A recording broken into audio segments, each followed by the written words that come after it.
Família, uma coisa que nós precisamos todos entender e ter claro em nossas mentes é que o princípio da escassez, ele nunca vem de Deus. E em Deus nós temos plenitude em todos os aspectos, inclusive na família. Quando nós falamos a respeito de escassez, muito se remete à questão financeira, à questão de uma condição de vida que você vive. Mas a verdade é que existem muitas famílias vivendo de forma escassa nos seus relacionamentos. E isso de fato não vem do Senhor. Família foi a primeira instituição criada por Deus. Muito antes da igreja, muito antes da política, muito antes de ideologias. Família foi algo que nasceu no coração de Deus e sempre foi o que Deus desejou e sonhou.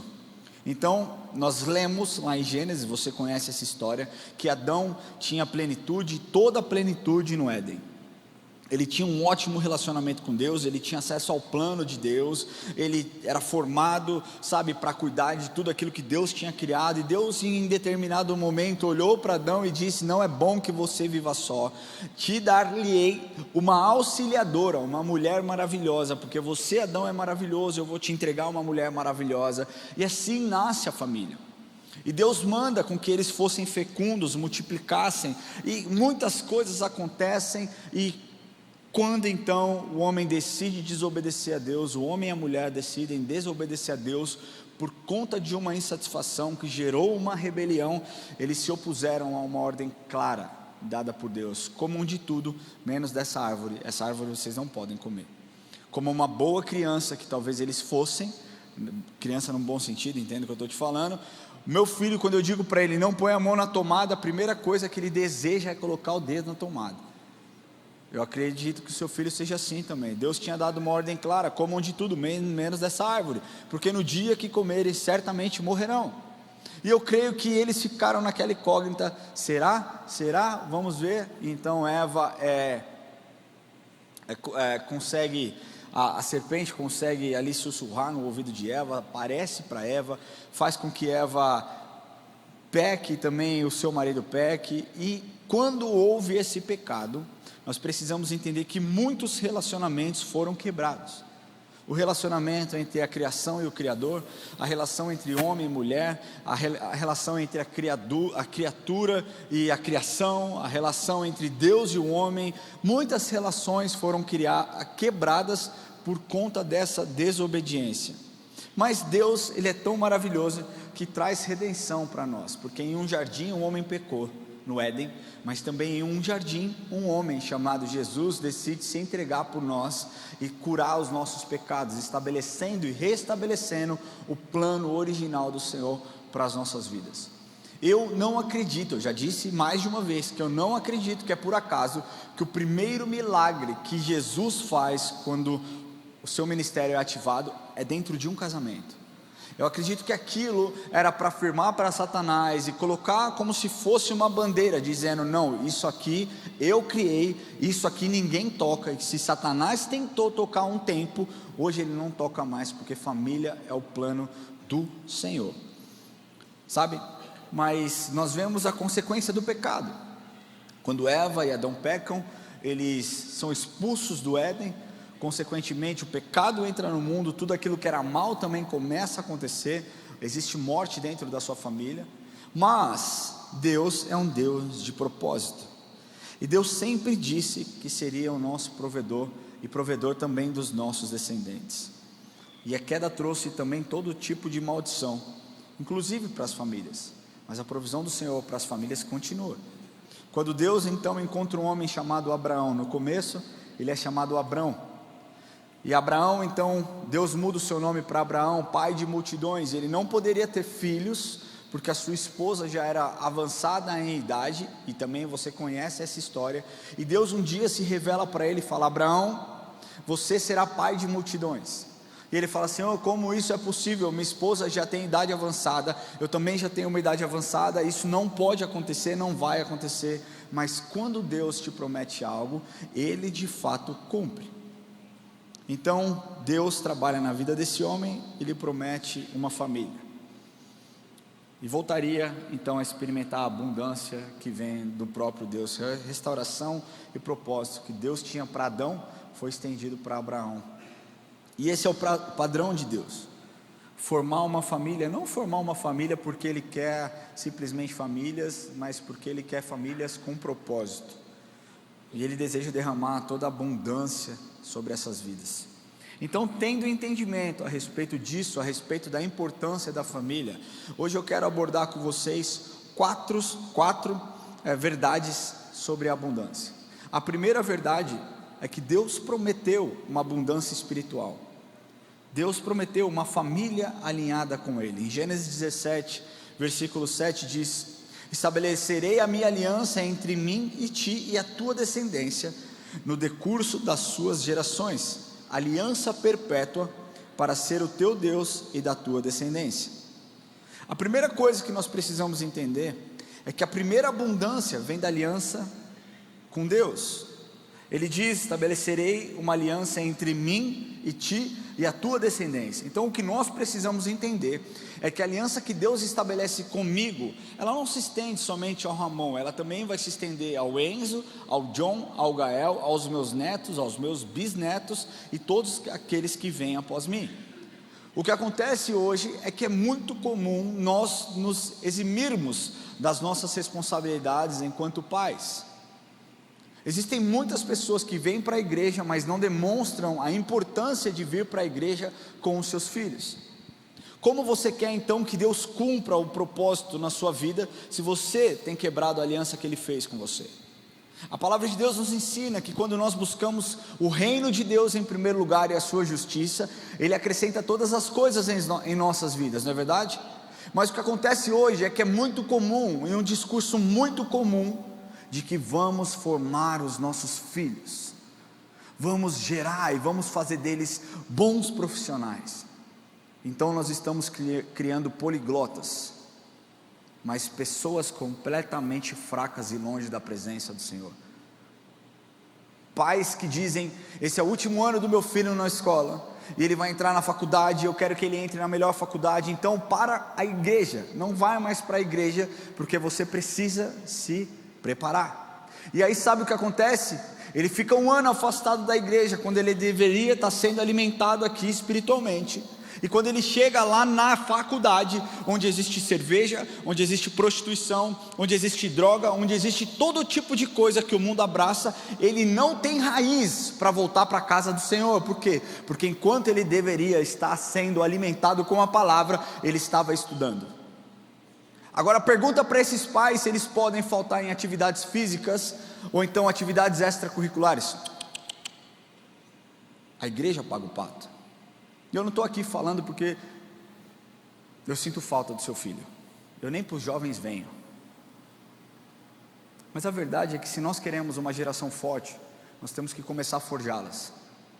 Se você deseja com que o seu filho ou a sua filha faça diferença onde eles estão, você precisa entender que a igreja é o lugar mais seguro para que eles sejam alimentados.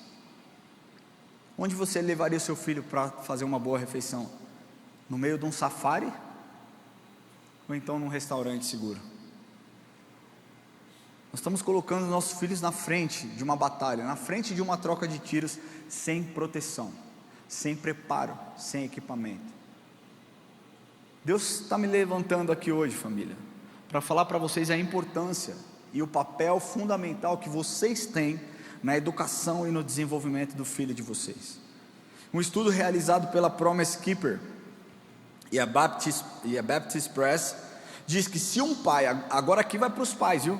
Porque tem um monte de pai que deixa de vir para a igreja, deixa a mulher vir sozinha para a igreja porque fica assistindo o jogo em casa.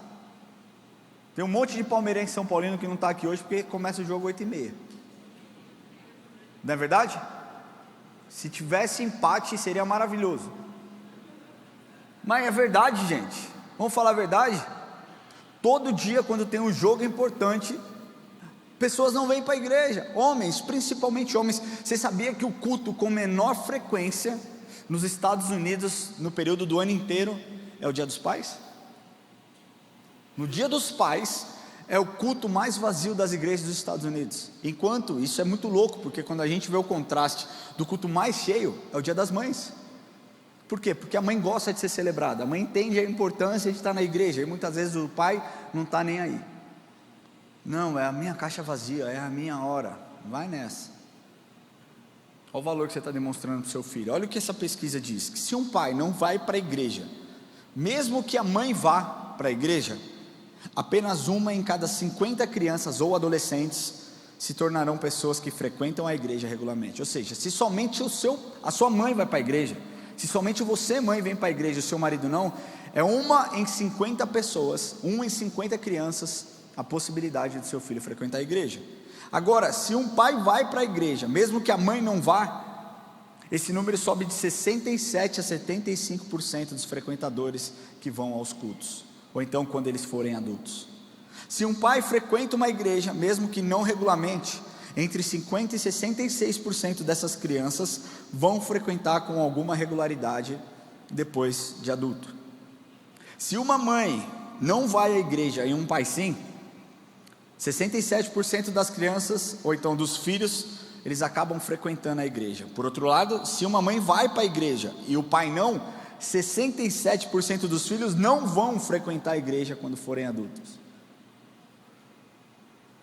Agora, pensa a combinação poderosa, porque quando Deus institui a família, Ele institui habilidades muito claras para pai e para mãe.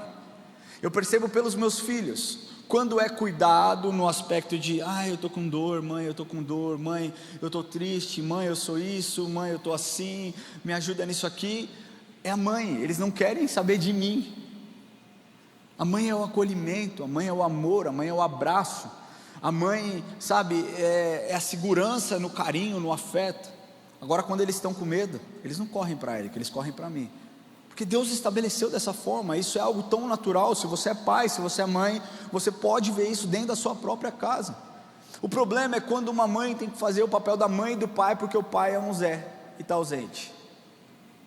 Ou então porque um pai tem que fazer o papel da mãe e do pai, porque a mãe foi embora e largou seus filhos.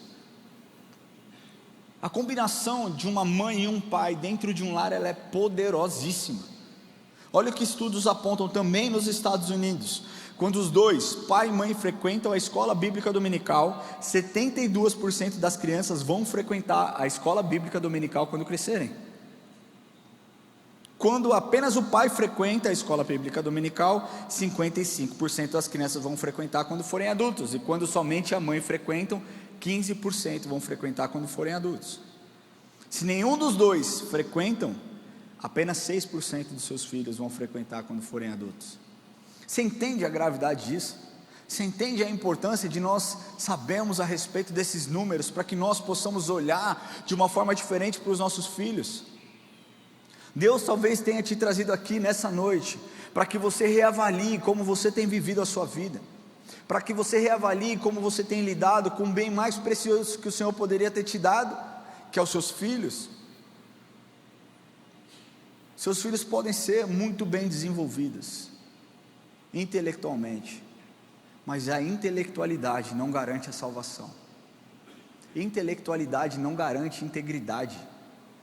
Intelectualidade não garante vida com Deus. Nós precisamos ensinar os nossos filhos a respeito do valor da palavra, porque se você quer ter uma família abençoada e abundante, é na palavra que você tem que forjá-los. Quando a Bíblia diz aqui a respeito dessa abundância que vem da aliança, está falando sobre uma abundância de fé, está falando sobre uma abundância de presença. Entenda, pai e mãe, mais do que os presentes caríssimos que você pode dar para o seu filho, que o seu filho deseja é a sua presença. Sabe, muitas vezes a gente fica quebrando a cabeça, olhando, sabe, para os nossos filhos e pensando, nossa, eu queria dar esse presente, eu queria dar isso aqui, e aí você olha, é caro, mas você fala, vai valer a pena, e aí você dá para o seu filho, e ele fica lá, ele, uou, que legal, e aí de repente ele acha um pregador, do varal, e ele esquece aquele presente caro que você deu, e fica brincando com o pregador. Pregador, você entendeu o que é o pregador, né? Você entende que muitas vezes não é sobre presente, é sobre presença, é sobre nós estarmos com os nossos filhos integralmente, sabe? Quando você tiver, eu entendo que hoje a nossa vida é uma loucura, eu entendo que muitos precisam trabalhar, eu entendo tudo isso, mas quando você estiver com os seus filhos, esteja com os seus filhos. Quando você estiver com seus filhos, seja uma escutativa dos seus filhos. Seja aquele que vai encorajá-los, seja aquele que vai empoderá-los, seja aquele que vai apontar as qualidades, porque para apontar e criticar, o mundo vai fazer isso. Você tem que ser a pessoa que vai falar: filho, você é extraordinária, filha, você é a menina mais linda que esse mundo já viu. Não se entregue para qualquer um. Abundância na direção. Deus deseja lhe dar e dar sabedoria, para que nós possamos lidar com os problemas e com as diferenças. E abundância de pertencimento. Entenda, quando Deus estende essa aliança, quando Deus faz essa aliança, nós precisamos entender que essa aliança, quando Ele fez para Abraão, essa aliança ela se estendeu a Abraão, a Isaac e a Jacó. 4.000 anos, Ele continua com essa aliança com o povo de Israel. Deus é um Deus que não muda, a sua palavra não muda. Se Ele estabeleceu uma aliança com você e com a sua família, meu querido, entenda que a aliança continua de pé, a menos que você quebre. Ele diz: eu sou o Deus de Abraão, Isaac e Jacó. E você precisa entender que as circunstâncias não impedem que Deus continue fazendo cumprir a sua aliança. Muitas pessoas desejam uma família rica espiritualmente, e uma família rica espiritualmente é diferente de uma família rica aos olhos do mundo. Porque uma família rica aos olhos do mundo é aquela que tem muito dinheiro, aquela que tem muitos bens, aquela que vai para onde quer, viaja quando quer, para onde quiser, como quiser.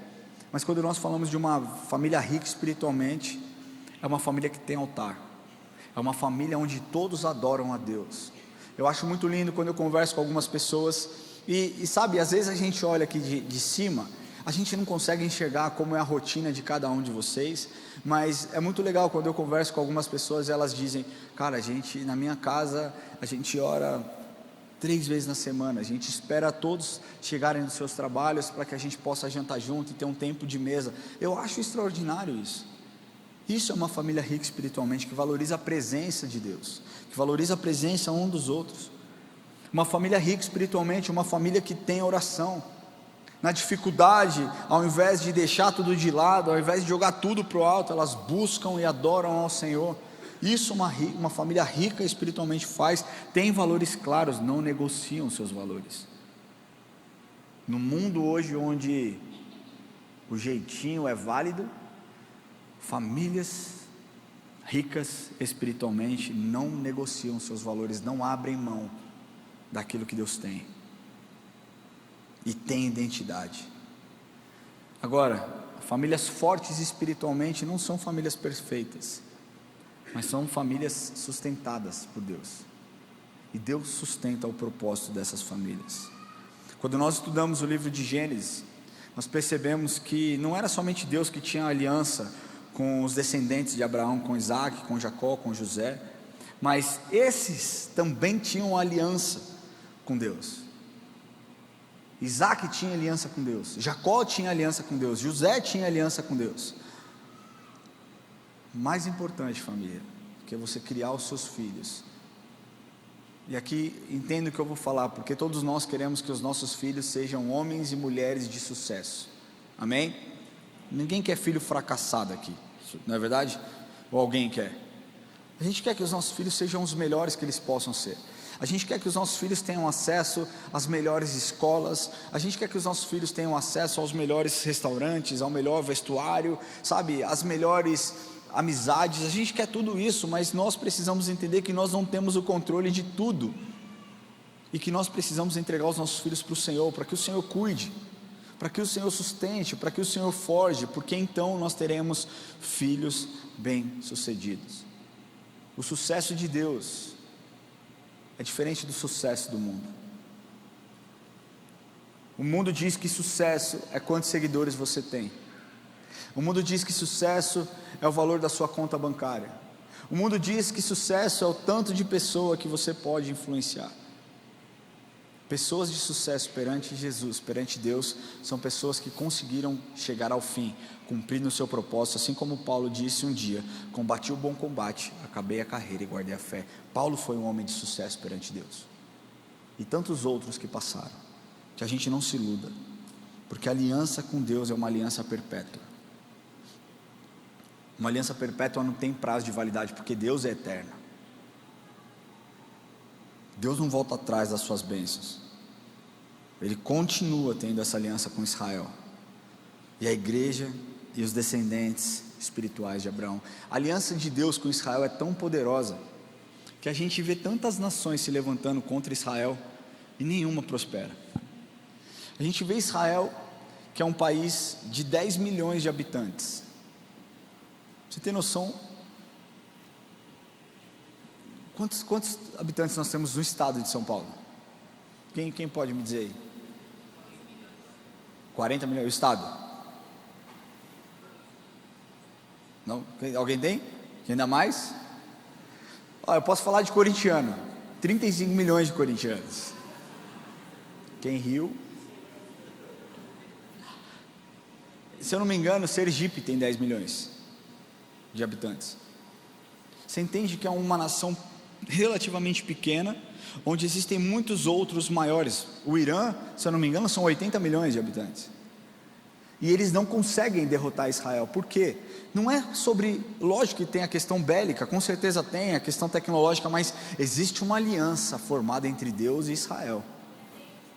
Meu querido, qualquer um que se levantar não prospera, porque a palavra do Senhor mostra isso. Deus não volta atrás da sua aliança. Se Deus prometeu, Ele vai cumprir. O segundo ponto é que Deus prometeu abundância relacional. E dentro dessa abundância relacional, Ele fala a respeito de cura, de paz e de unidade no lar. Salmo 122, versículos 7 e 8 diz assim: reine paz dentro dos teus muros e prosperidade nos teus palácios. Por amor dos meus irmãos e amigos, eu peço, haja paz em ti.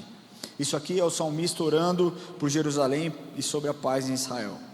E embora esse texto esteja falando especificamente sobre Israel e sobre Jerusalém, é válido nós aplicarmos aqui para o povo de Deus, né? Deus não deseja lares cheios de coisas, mas vazios de amor. Entenda, a essência de Deus é o amor. A essência dele é o amor. Você foi resgatado porque Ele te amou. João 3,16 diz, porque Deus amou o mundo de tal maneira.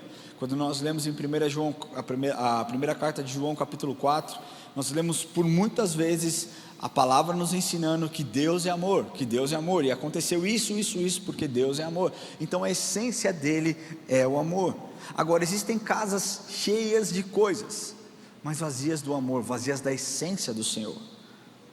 Deus deseja colocar essa essência dentro de nós, para que nós possamos florescer dentro da nossa casa, e através do amor nós achemos a cura, nós possamos trazer a paz para dentro dos nossos lares. Hoje muitas casas vivem em pé de guerra. Por quê? Porque o amor não existe, não está lá. Sabe, Deus deseja casamentos restaurados. Esse é o plano do Senhor. Existem muitas pessoas que começam um relacionamento, decidem se casar, fazem juras de amor, trocam, votos, cara, e pouco tempo depois desistem um dos outros. Mas eu não amo mais, mas eu não quero mais, mas eu não sinto que é. A minha terapeuta disse que eu tenho que buscar a minha própria felicidade. Por isso que o número de divórcio dentro da igreja hoje, por exemplo, nos Estados Unidos, está maior do que daqueles que não são cristãos. 50% das pessoas que se casam se divorciam. Que diferença é essa que a gente está fazendo? Que evangelho é esse que nós temos pregado? Que cultura de honra é essa que nós temos absorvido para dentro dos nossos lares? É a cultura do amor ou é a cultura do imediatismo? Uma vida se constrói, um relacionamento se constrói, não é do dia para a noite.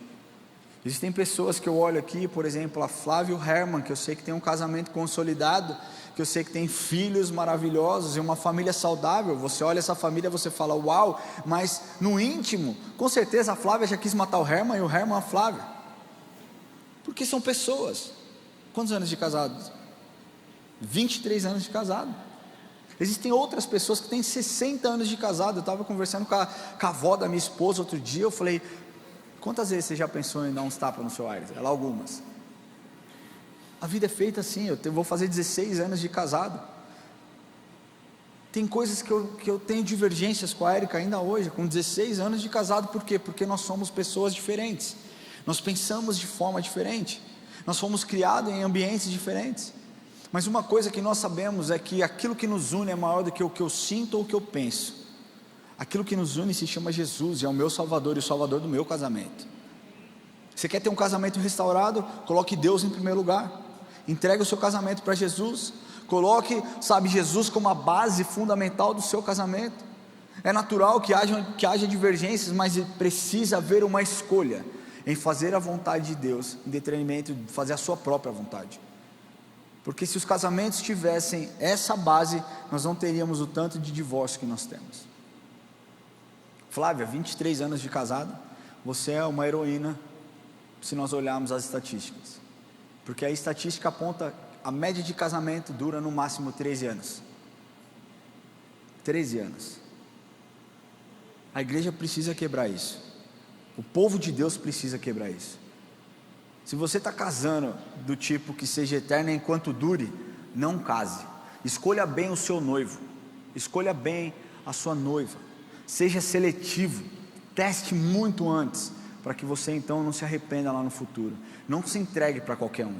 Deus tem um varão maravilhoso para você, Deus tem uma varoa incrível para você. Não saia desesperado procurando, porque na sua procura você pode achar alguém que Deus não tem para você. Entende? Deus deseja pais presentes. Dentro de uma estrutura familiar, um casamento saudável é um casamento que irradia a casa, que floresce a casa, que a família vive em harmonia. Deus não quer que pais, não busquem os seus filhos, não amem os seus filhos. Deus quer que pais sejam pais presentes. Deus quer que nós façamos os nossos filhos homens e mulheres seguras no amor e principalmente em relacionamento com Deus. Deus deseja relacionamentos curados. Existem muitos relacionamentos que foram quebrados, mas um lado está tentando. A gente aconselha muita gente, muitas pessoas vêm: pastor, aconteceu uma tragédia no meu relacionamento, eu quero tentar. E muitas vezes encorajado por um pastor ou por uma pastora a tentar, é desencorajado por todos aqueles que estão lá fora. Isso me remete a uma história, quando Pedro foi preso no Sinédrio, porque estava pregando de Jesus, e eles disseram o seguinte para Pedro: Pedro, nós não vamos fazer nada com você, nós não vamos te matar, mas nós te pedimos para que você pare de falar a respeito de Jesus, não fale mais a respeito de Jesus, por favor, isso está gerando muita bagunça, muita desordem. E ele diz o seguinte: eu não vou parar de falar, porque convém fazer a vontade de Deus ou fazer a vontade de vocês.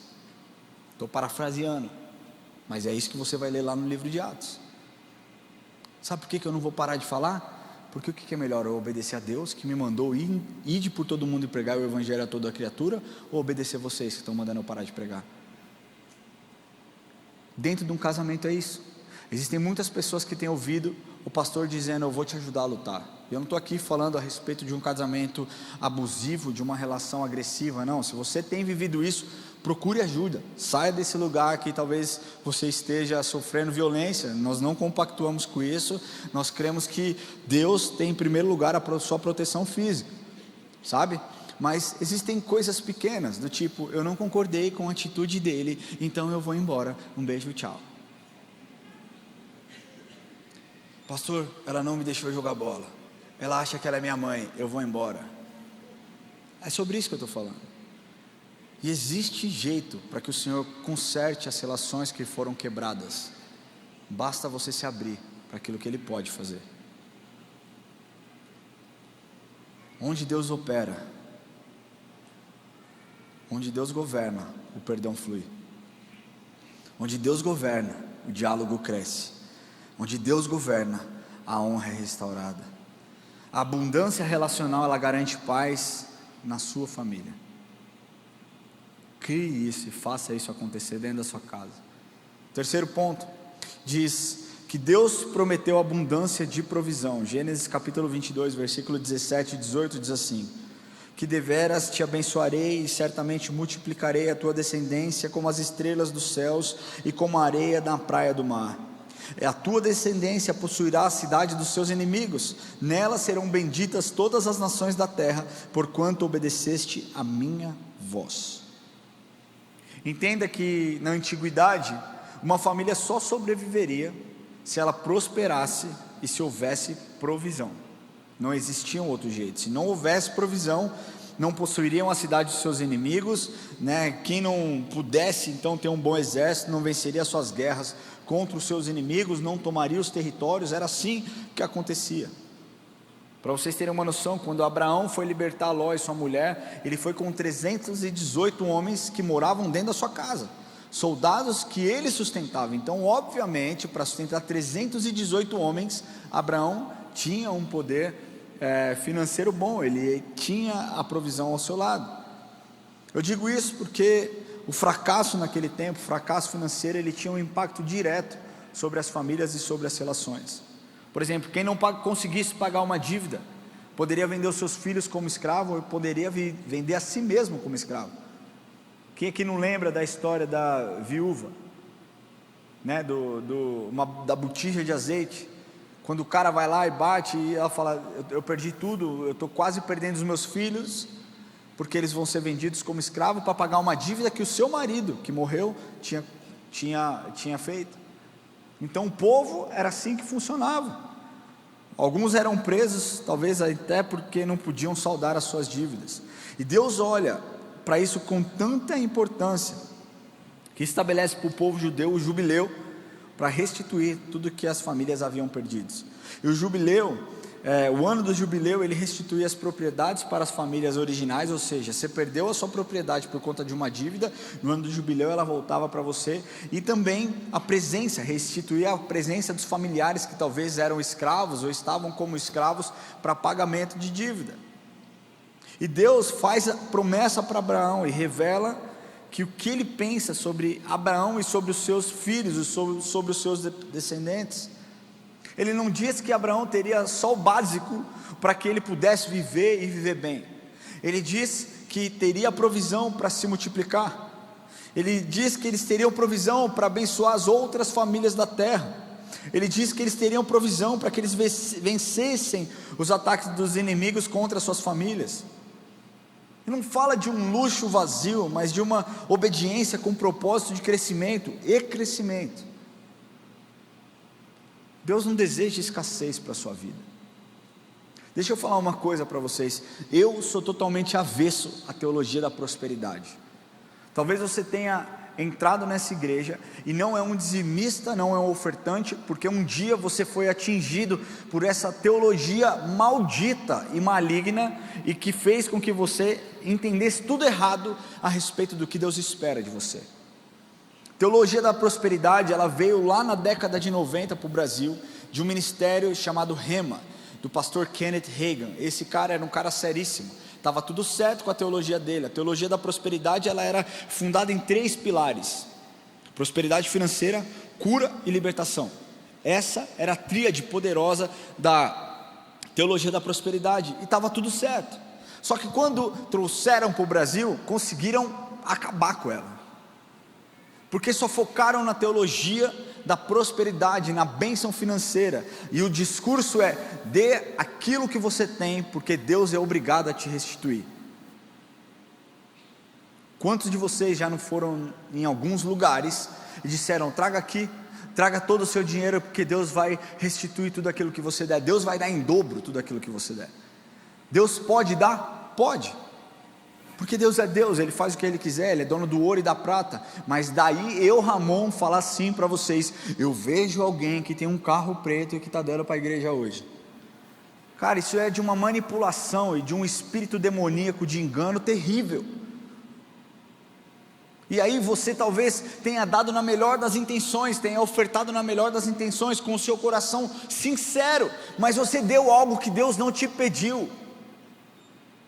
E aí você olhou e falou assim: toda a igreja é igual, nunca mais dou o meu dízimo, nunca mais dou a minha oferta. Deixa eu te falar uma coisa: quando você deixa de ser contribuinte com a casa de Deus, você está deixando de Deus te abençoar verdadeiramente. Eu estou sendo muito sincero, porque isso é bíblico. O dízimo vem antes da lei. Melquisedeque entregou o dízimo. Então é muito antes da lei, e existe um modelo para que você faça. A Bíblia diz para que haja mantimento na casa do Senhor. Se todas as igrejas houvessem pessoas dizimistas e ofertantes, as igrejas não passariam perrengues financeiros. Sabe quantas igrejas fecham todos os dias porque não tem condição de se manter financeiramente? Muitas, pesquisem. E aí nós temos, eu não estou falando de vocês, tá? Vocês são incríveis. De outra igreja isso aí. Um monte de gente sentada, recebendo, consumindo, e quando o pastor fala de dízimo, eu não gostei, eu vou embora dessa igreja. Por quê? Porque foi confrontado, não se deixou ser curado pela palavra do Senhor. Deus quer usar aquilo que você tem para abençoar outras pessoas. Você já parou para pensar que o seu dízimo e a sua oferta faz com que essa luz seja mantida? Faz com que o salário do pregador seja pago em dia, para que ele então ministre a palavra e outras pessoas possam se converter? Você já parou para pensar nisso? Que você faz parte de um grande ecossistema, que pessoas têm vindo todos os domingos sedentas pelo Senhor, e têm achado refresco, têm achado alimento, têm achado, sabe, paz com Deus, porque você tem de certa forma contribuído para isso. Muitas pessoas acreditam que o quê? Só o pastor que tem parte lá quando as pessoas se convertem, porque é o pastor que faz o apelo. Cara, eu sou a ponta final disso tudo aqui, porque se não houvesse o palco, se não houvesse a estrutura, a mensagem talvez não chegaria, as pessoas não viriam. Então nós temos que falar a respeito daquilo que é de fato verdade, daquilo que de fato é bíblico. O que Deus espera de você é que você entenda a importância daquilo que Ele entregou nas suas mãos. Deus não quer que você tenha para que viva uma vida de luxo e uma vida vazia da presença do Senhor, mas para que você entenda que aquilo que Ele te deu é para um cumprimento de um propósito, e que Deus é suficiente na sua vida. Deus deseja a sua mesa farta, mas Ele também deseja a mesa farta do seu próximo que não tem nada, sabe? Deus deseja suas contas organizadas, por que não usar da bênção que você tem para ajudar a organizar a conta de outros irmãos que talvez estejam com dificuldade? Existem tantas pessoas que vêm nos procurar aqui: pastor, a minha conta de luz está atrasada, eu não consigo pagar o meu aluguel. Cara, a minha vontade é pagar de todo mundo, mas eu não tenho. Mas talvez você possa fazer isso, talvez você possa ajudar, porque a bênção do Senhor serve para isso, para que você abençoe outras famílias. Sabedoria financeira, trabalho digno, capacidade de lidar com seus filhos para projetos grandiosos. Eu sei que pais que estão aqui têm filhos para serem grandes. Deixa eu falar, nenhum de vocês trouxe filho para o mundo para que os seus filhos sejam medíocres. Eu creio que dentro dessa igreja haverá de sair advogados renomados, eu creio que haverá de sair profetas renomados, eu creio que haverá de sair políticos honestos que não vão se corromper, eu creio que haverá de sair juízes, desembargador, comerciantes. Eu creio que muitos filhos daqui farão a diferença na vida daqueles que estão lá fora, porque Deus faz. Quando nós entendemos que a provisão de Deus, ela não é como a do mundo que nos escraviza, nós entendemos que a provisão de Deus sustenta o propósito, nos liberta e nos envia. E por último, quero falar sobre uma abundância que Deus prometeu através do legado. Gênesis 12, versículo 3 diz assim: abençoarei os que te abençoarem, e amaldiçoarei os que te amaldiçoarem. Em ti serão benditas todas as famílias da terra. Deus protege o legado. Abençoarei os que te abençoarem, amaldiçoarei os que te amaldiçoarem. Isso é bíblico. Existem aqueles que constroem histórias, mas não fazem legado, não deixam legado, porque viveram uma vida egoísta. Que é um exemplo disso, empresários bem-sucedidos. Estou pegando aqui gente de alto escalão, tá? Porque fica mais fácil de ilustrar. Mas muitos daqueles que são empresários, sabe, que mostram que vale a pena se sacrificar pela sua empresa, e trabalham de dia e de noite, constroem uma empresa, mas têm a sua família completamente destruída. Qual o legado que foi deixado? É um legado vazio. Existe a forma certa de fazer. O desejo do meu coração é que todos os empresários dessa igreja aqui prosperem, voem, sabe, sejam referências, top of mind, em nome de Jesus, e eu creio que Deus tem abundância sobre a vida de todos vocês, mas legado é muito mais do que uma conta financeira saudável, legado é muito mais do que, sabe, você ser bem empregado, legado é aquilo que você deixa para as próximas gerações. Quais valores você tem deixado para os seus filhos?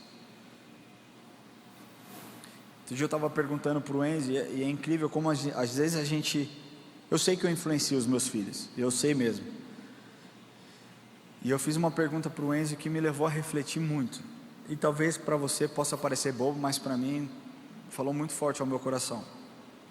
Ele estava contando de uma determinada pessoa, ele saiu para jantar com um primo dele, um primo mais velho, o Dani, e eles conversaram sobre muitas coisas. O Dani é um primo que morou comigo nos Estados Unidos, está lá até hoje, menino super bem sucedido, e eles conversaram sobre muitas pessoas, e ele falou: pai, a gente falou sobre uma determinada pessoa, e essa pessoa eu não acho que é um bom exemplo para mim.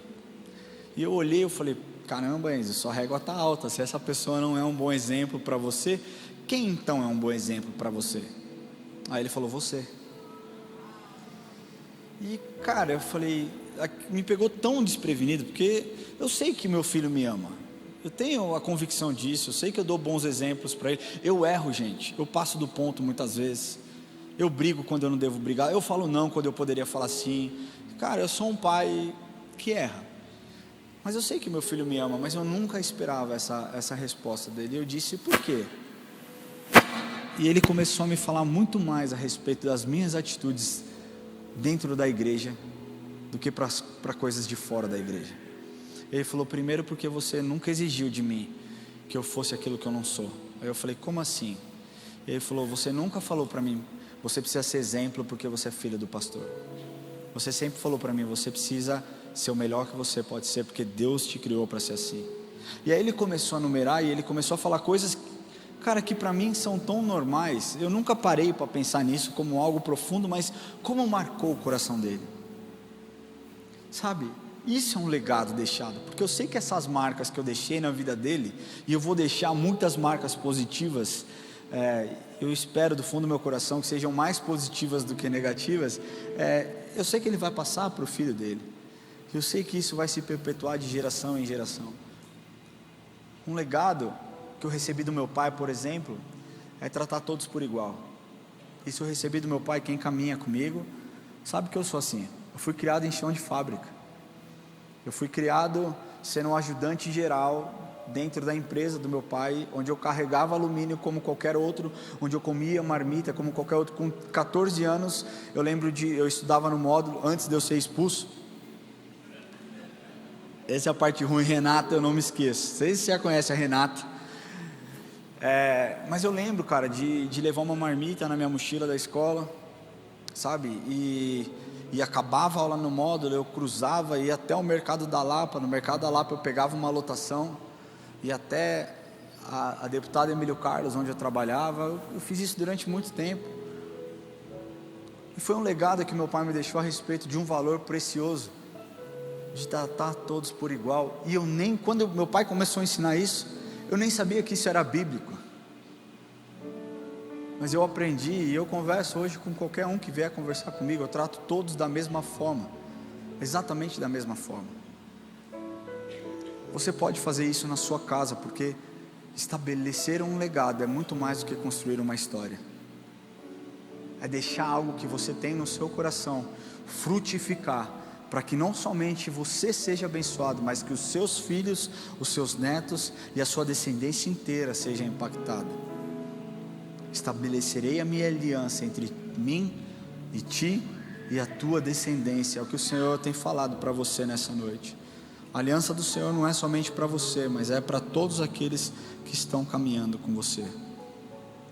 Quando nós falamos a respeito de um legado abundante, nós falamos do legado da família de Abraão, e como ele é extraordinário pela sua abrangência, porque não somente alcançou a família dele em si, mas todas as famílias da terra. Até hoje nós somos considerados pela fé filhos de quem? de Abraão. Quem nunca cantou essa música? Pai Abraão tem muitos filhos. Vamos lá, quem já cantou, canta. Muitos filhos ele. Vamos lá, Brasil! Eu sou o Jonathan vai dançar, vem Jonathan. Não, aí é do Padre Marcelo. Ele cantava braço direito, braço esquerdo. A gente não canta isso. Tinha um monte de gente que assistia o Padre Marcelo aqui, né? Eita, crente. Cara, mas vocês percebem? 4.000 anos se passaram e a gente continua falando do pai da fé, Abraão. Quando você morrer, como você quer ser lembrado? O que você quer ter deixado para trás? Eu creio que Jesus vai voltar logo. Eu não sei em quanto tempo. Eu espero que seja logo, muito em breve, porque está difícil, cada vez pior. Mas, cara, o que eu vou deixar para os meus filhos? Qual a história que eu quero que eles contem? Sabe, Deus tem isso para as nossas famílias. Deus não quer somente que você esteja sobrevivendo dentro da sua casa. Deus não quer somente você sendo um resistente, sabe, resistindo às suas lutas e às suas dificuldades. Deus quer que você floresça. Deus quer que a sua família floresça. Olha para a pessoa que está do seu lado e fala assim: Deus quer que a sua família floresça. Deus quer que você implante um legado. Deus quer que você tenha a sua família curada, famílias prósperas no espírito, na alma e na vida prática. Sabe, Deus quer que os nossos filhos sejam lançados como flechas para alcançar e abençoar muitas vidas. Eu tenho 3 flechas em casa e eu sonho como eles vão transformar o mundo. Eu não estou criando um homem fraco, eu estou criando um homem de valor. Eu estou criando um homem a assumir responsabilidade. Dentro da minha casa, os meus filhos já sabem: assuma a responsabilidade, resolva o seu BO, eu não tenho nada a ver com isso. Outro dia o Enzo falou: pai, eu estou com um problema na minha escola. O menino me chamou assim, assim, assim. Eu falei: como você quer resolver isso? Ele: eu não sei. Eu falei: pega um pedaço de madeira. Ele: não é assim. Eu falei: então resolva do jeito que você acha que você tem que resolver, mas resolva. Eu não estou na sua escola para tratar com os seus problemas.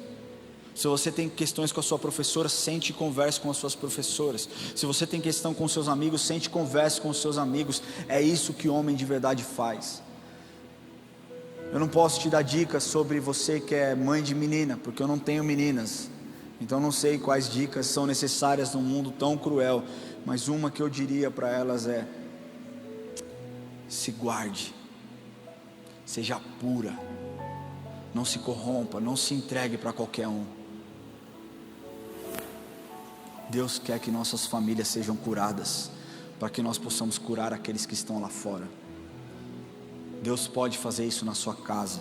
João 10:10, e é o 4º domingo seguido que eu falo a respeito desse versículo.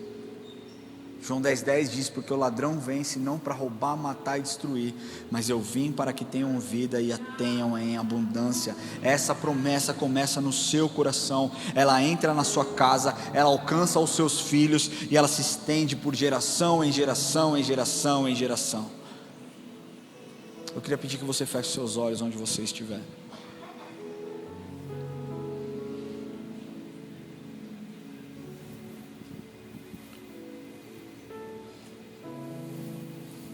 Primeiro, a minha oração é para você que entrou aqui hoje, caiu meio de paraquedas, sem entender o que está acontecendo. Mas você talvez tenha entendido que algo aconteceu. Talvez você seja do tipo de filho rebelde, onde o seu pai ou a sua mãe ou a sua avó eram convertidos. E você nem sabe quantas vezes você já foi liberto da morte. Você nem sabe quantas vezes era para você ter sido preso, ou então era para você ter se relacionado com pessoas ruins. Você não sabe disso. Mas talvez o que você também não saiba era, enquanto você estava na bagunça, na balada, curtindo a sua vida, havia uma mãe ou uma avó orando por você de joelhos, falando: Deus, cuida do meu filho, Deus, traga o meu filho de volta. E talvez eles não estejam mais aqui para contar essa história, mas você pode tomar essa decisão hoje, porque um legado foi criado e foi gerado para que você pudesse viver uma vida em abundância. Um caminho foi aberto, pedras foram quebradas, caminhos foram asfaltados para que você pudesse pisar. Deus não deseja que você se relacione com Ele por conta da história dos seus pais, por conta da história dos seus avós, por conta da história daquelas pessoas que foram importantes para você ao longo da sua vida. Deus quer que você se relacione com Ele, porque Ele te ama, e a experiência ela é única e individual. Entrega o seu caminho ao Senhor, confia nele, e o mais Ele fará. Essa é a palavra do Senhor para a sua vida hoje. Eu queria convidar você que deseja entregar o seu coração para Jesus hoje. Se você nunca fez isso, mas deseja fazer hoje, eu queria pedir que você levante a sua mão onde você estiver, e eu quero orar com você. Entregar o coração para Jesus é você dizer para Ele: Senhor, eu não aguento mais lutar com as minhas próprias forças, eu não aguento mais batalhar com a minha própria energia, eu não aguento mais me entregar para pessoas que eu nem conheço. Hoje eu desisto e eu coloco tudo aos teus pés, e eu peço: me ajuda, Jesus. Glória a Deus pela sua vida. Se você deseja entregar o seu coração para Jesus, para que você se torne filho, levante as suas mãos o mais alto que eu possa ver, para que eu possa orar com você. Fique com a sua mão levantada. Se você pudesse colocar em pé no seu lugar, levante do seu lugar, se coloque em pé, e eu quero orar com você. Glória a Deus pela sua vida. Glória a Deus pela sua vida. Glória a Deus pela sua vida.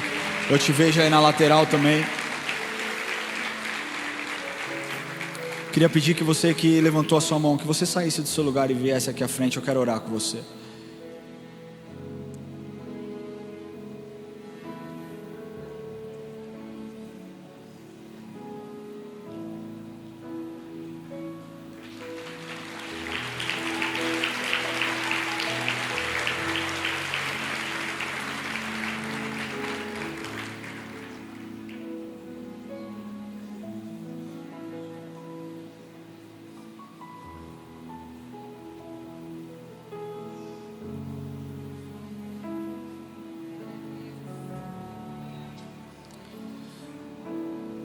Família, nada é tão ruim,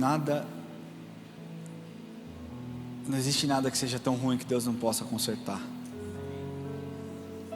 Não existe nenhuma rachadura num vaso que Deus não possa refazer. Não existe nenhum vaso quebrado que Deus não possa colar novamente. Eu queria chamar o Vini aqui, por favor, Vini. Eu queria chamar o Jonathan. O Jonathan está aqui? Não. Chega aqui, Jonathan. Eu queria chamar a pastora Marlena, a pastora Marluz. A pastora Paty está aqui? Não? Paty, vem aqui, Paty, por favor. Eu queria chamar esse casal lindo aqui. Ana Paula. Eu queria pedir que vocês abraçassem eles aqui. Se faltar alguém, eu vou achar. Vem aqui, Tiagão, por favor. Abraça meu irmão aqui, ó.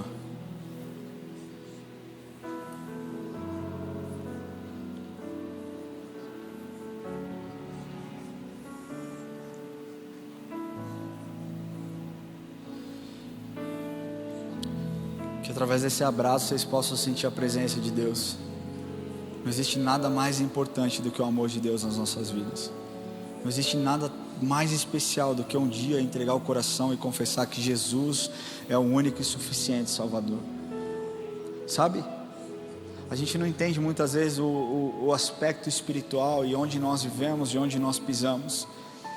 Mas esse momento foi desejado pelo Senhor durante muito e muito tempo. Esse momento talvez seja agora a resposta de oração de um pai, de uma mãe, de uma avó, de um avô, de um tio, de um primo, de um irmão,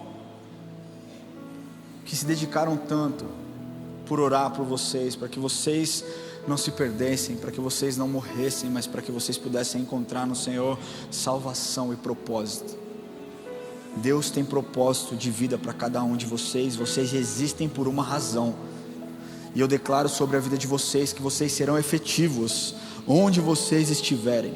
Nada tão ruim que Deus não possa consertar, nenhum vaso quebrado que Deus não possa fazer novo, nada, nenhuma história corrompida que Deus não possa mudar. queria pedir que você coloque a mão no seu coração e que você ore assim comigo. Se você está nos assistindo online e deseja fazer essa oração, após essa oração, aponte a câmera do seu celular para esse QR Code, fale com a gente, mas repita assim comigo, diga assim: Senhor Jesus, hoje eu entrego o meu coração em tuas mãos. Jesus, perdoa os meus pecados e escreva o meu nome no livro da vida. Espírito Santo, me ajuda nessa caminhada e que eu possa florescer, curar a minha família, ser cheio do seu amor e viver uma vida abençoada. Escreve o meu nome, Jesus, no livro da vida, em nome de Jesus. Pai, eu oro pelos meus filhos agora, Deus, eu declaro a sua bênção sobre a vida deles, Deus. Declaro, Deus, um coração quebrantado. Eu declaro, Senhor, vida nova, experiências vindas dos céus. Declaro, Deus, que sobre eles nenhum mal alcançará suas mentes e os seus corações. Declaro que todo pensamento, suicídio, espírito de morte sai em nome de Jesus. Declaro o seu valor sobre a sua filha, Senhor. Declaro que ela é amada pelo Senhor e que nenhuma palavra lançada contra a vida dela prosperará.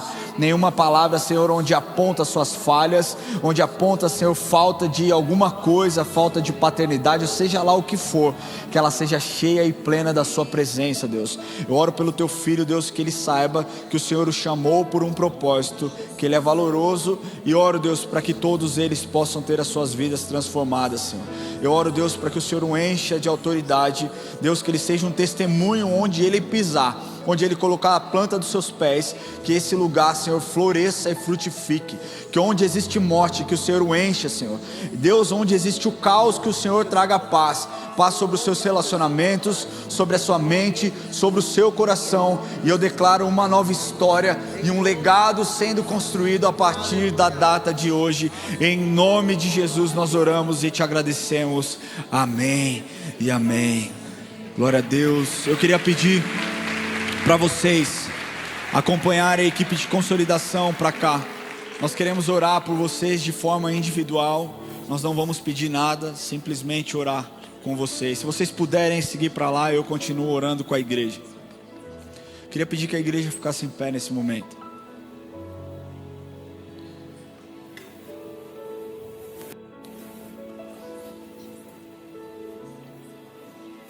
Família, existe algo muito poderoso acontecendo nesse lugar. Existe algo se movendo nesse lugar para que vidas sejam restauradas, para que casamentos sejam restaurados, para que filhos voltem aos seus pais, para que Deus converta o coração dos filhos aos pais e dos pais para os filhos. É a palavra de Deus que nos ensina, a palavra de Deus que nos exorta. Mas para que isso aconteça, nós precisamos muitas vezes nos colocar em uma situação de vulnerabilidade. E vulnerabilidade é você pedir ajuda, é você falar: Senhor, eu não consigo. Porque nós entendemos que Deus tem uma porção dobrada para a família. É o plano do Senhor, você entendeu nessa noite, foi bíblico. Tudo que eu falei está na Bíblia, você pode checar, você pode olhar. Eu não preguei nenhuma teologia errada, nada do que não estivesse na palavra do Senhor. Então nós entendemos que a Bíblia, ela é suficiente, a mensagem de Deus está lá, e a família é a primeira instituição formada pelo Senhor. Mas talvez hoje seja o tempo onde o Senhor está te chamando para rever muitas coisas, revisitar lugares que você deixou, pisar em lugares que você, tem desviado. Talvez uma crise familiar, uma crise dentro do seu casamento, onde você entrou aqui hoje disposto a largar a mão, a sair da sua casa. Talvez você tenha vindo por obrigação nessa noite, você tenha dito: eu vou, mas eu vou só porque eu tenho que ir, eu não quero, não estou com vontade e eu não entendo. E você foi encontrado em cheio pela palavra do Senhor. Se você é essa pessoa, eu quero que você venha aqui à frente, mas espera um pouquinho que eu vou fazer outros apelos, e aí nós vamos lotar esse altar aqui para que você não se sinta exposto. Então, primeiro, para você que deseja um casamento restaurado, você que entrou aqui hoje quebrado emocionalmente, o seu casamento não flui, você está pensando em sair de casa, ou então o seu cônjuge desejou, está pensando e já te falou: vou sair.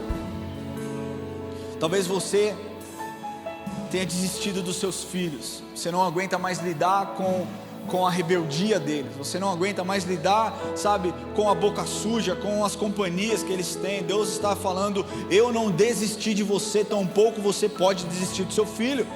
Você não tem permissão do Senhor para desistir dos seus filhos. E se você não tem força para fazer isso, hoje o Senhor quer derramar sobre a sua vida uma força extraordinária, e através do amor que vem dos céus, você vai se reconciliar com o seu filho. Talvez você seja um filho que se rebelou contra os seus pais por conta de uma dificuldade. Talvez o seu pai tenha traído a sua mãe tenha traído o seu pai. Isso gerou marcas profundas na sua vida, fez com que você se separasse, se afastasse totalmente deles. Não puna os seus pais mais do que eles já foram punidos pela vida.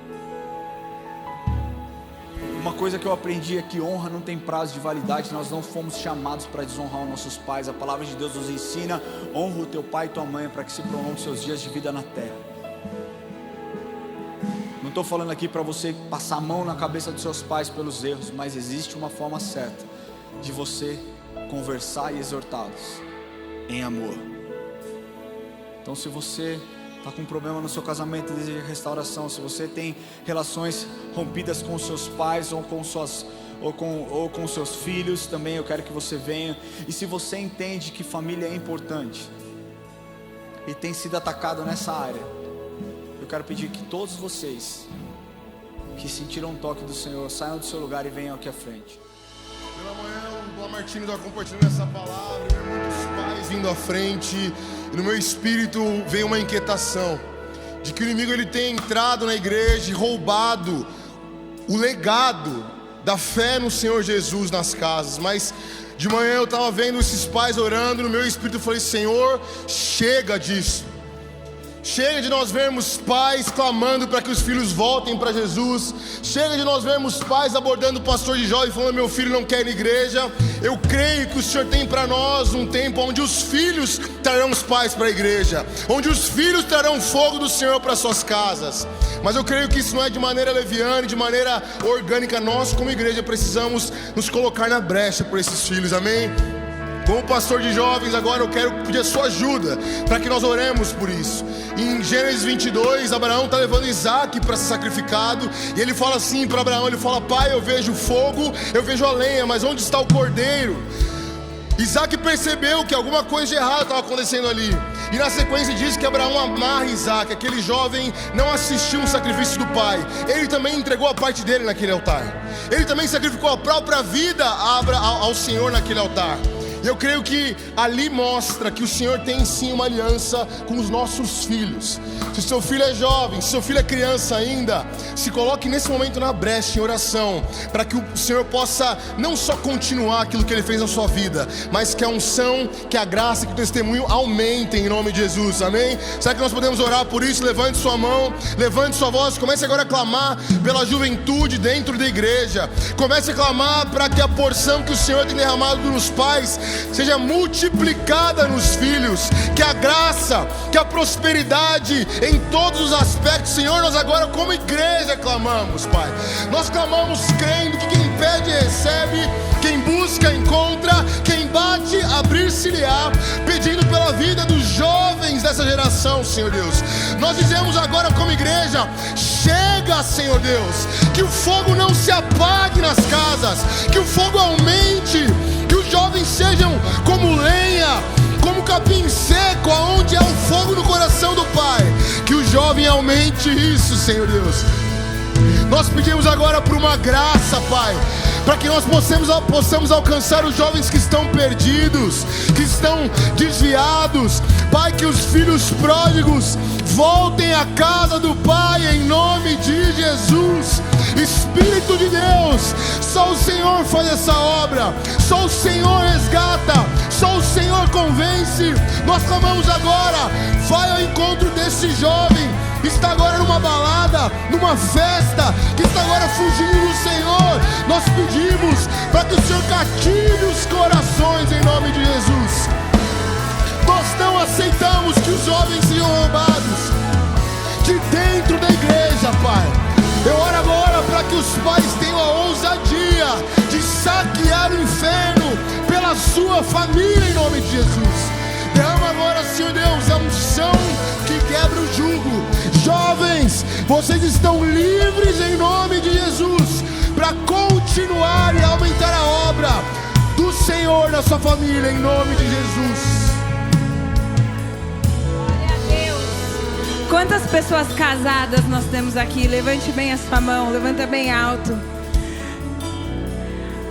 O mundo, o Ramon sempre fala das estatísticas. Aos olhos do mundo, os casamentos não têm futuro. Mas nós declaramos aqui hoje que esses casamentos aqui, continue com as suas mãos levantadas. Nós declaramos para o mundo espiritual que esses casamentos que estão aqui são blindados pelo Senhor. Senhor, em nome de Jesus, Senhor, nós clamamos para que o Senhor entre nos lares e construa, Senhor, casamentos fortes. Coloca a mão na sua cabeça, querido, querida.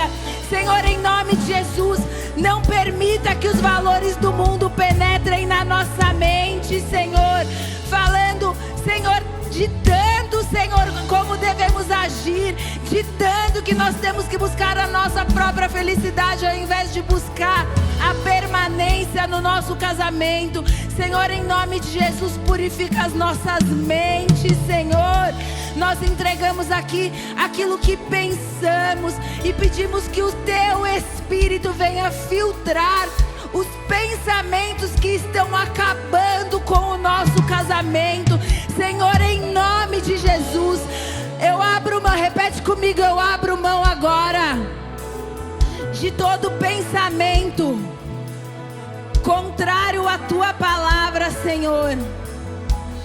Senhor, implanta na minha mente os Teus valores e que eu possa me alegrar em servir a minha esposa, em servir ao meu marido com alegria, consciente que esse é o meu chamado, consciente de que eu tenho responsabilidade dentro dessa casa.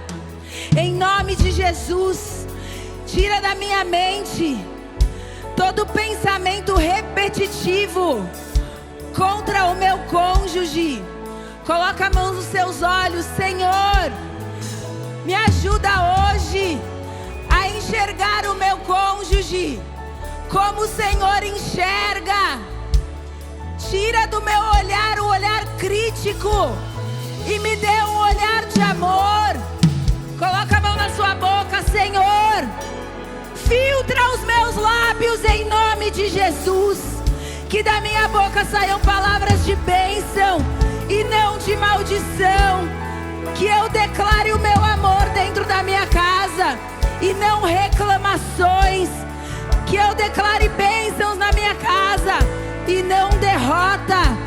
Em nome de Jesus, Senhor, nós nos comprometermos a agirmos com responsabilidade dentro dos nossos lares, não vivendo em destempero, em ira, em brigas, mas nós nos comprometemos a nos posicionarmos como homens e mulheres cheios do Teu Espírito, que age pelo Teu Espírito e não pela carne, que na hora, Senhor, de um desafio se posiciona e levanta a bandeira da paz, que na hora do desafio chama a Sua presença para aquela casa. Senhor, em nome de Jesus, derrama uma bênção sem medida sobre esses lares. Pai, se há casais aqui hoje que estão lutando, renova a fé, renova a esperança, Senhor. Que eles não olhem para as dificuldades, mas olhem para o Senhor. E que o Senhor venha como um socorro bem presente na hora da angústia, Deus, em nome de Jesus. Nós te agradecemos, Pai, por esse culto, Deus, onde o Senhor foi exaltado, onde relacionamentos foram restabelecidos, onde palavras de morte, Senhor, nos relacionamentos foram quebradas, Deus, e onde nós vimos pessoas se rendendo ao Senhor, Deus.